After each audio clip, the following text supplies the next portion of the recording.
الشيطان الرجيم بسم الله الرحمن الرحيم. Truly we have opened up a clear path to triumph for you, Prophet, so that God may forgive you your past and future sins, complete his grace upon you, guide you to a straight path, and help you mightily. It was he who made his tranquility descend into the hearts of the believers to add faith to their faith. The forces of the heavens and earth belong to Allah.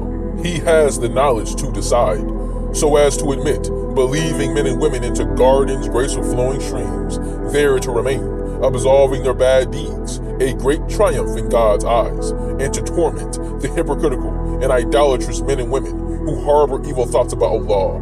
It is they who will be encircled by evil, who carry the burden of God's anger, whom God has rejected, and for whom he has prepared hell, an evil destination. The forces of the heavens and earth belong to Allah. He has the power to decide. We have sent you, Prophet, as a witness, a bearer of good news and warning, so that you people may believe in God and his messenger, support him, honor him, and praise him morning and evening. Those who pledge loyalty to you, Prophet, are actually pledging loyalty to God himself. God's hands are placed on theirs, and anyone who breaks his pledge does so to his own detriment.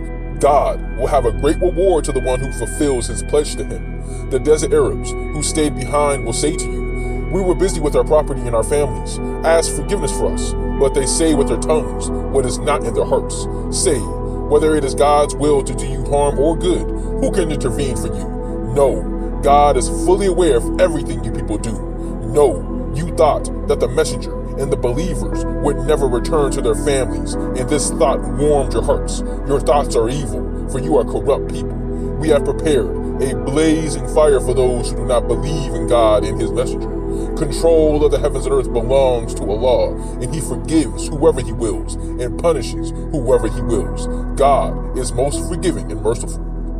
When you believers set off for somewhere that promises war gains, those who previously stayed behind will say, "Let us come with you." They want to change God's words, but tell them, Prophet, "You may not come with us. God has said this before." They will reply, "You begrudge us out of jealousy." How little they understand. Tell the desert Arabs who stayed behind, you will be called to face a people of great might in war and to fight them unless they surrender. If you obey, God will reward you well, but if you turn away, as you have done before, he will punish you heavily. The blind, the lame, and the sick will not be blamed. God will admit anyone who obeys him and his messenger to gardens graced with flowing streams. He will painfully punish anyone who turns away. God was pleased with the believers when they swore their allegiance to you, Prophet, under the tree. He knew what was in their hearts, and so he sent tranquility down to them and rewarded them with a speedy triumph and with many future gains. God has the power to decide. He has promised you people many future gains. He has hastened this gain for you. He has held back the hands of hostile people for you as a sign for the faithful, and he will guide you to a straight path. There are many other gains to come over which you have no power. God has full control over them. God has power over all things. If the disbelievers had fought against you, they would have taken flight and found no one to protect or support them. Such was God's practice in the past, and you will find no change in God's practices. In the valley of Mecca, it was he who held their hands back from you and your hands back from them after he gave you the advantage over them. God sees all that you do. They were the ones who disbelieved, who barred you from the sacred mosque, and who prevented the offering from reaching its place of sacrifice. If there had not been among them, unknown to you, believing men and women whom you would have trampled underfoot, inadvertently incurring guilt on their account, God brings whoever he wills into his mercy. If the believers had been clearly separated, we would have inflicted a painful punishment on the disbelievers. While the disbelievers had stirred up fury in their hearts, the fury of ignorance, God sent his tranquility down onto his messenger and the believers, and made binding on them their promise to obey Allah, for that was more appropriate and fitting for them. God has full knowledge of all things. God has truly fulfilled his messenger's vision. God willing, you will most certainly enter the sacred mosque in safety, shaven-headed or with cropped hair, without fear. God knew what you did not.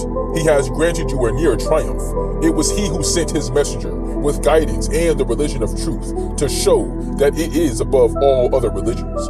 God suffices as a witness. Muhammad is the messenger of God.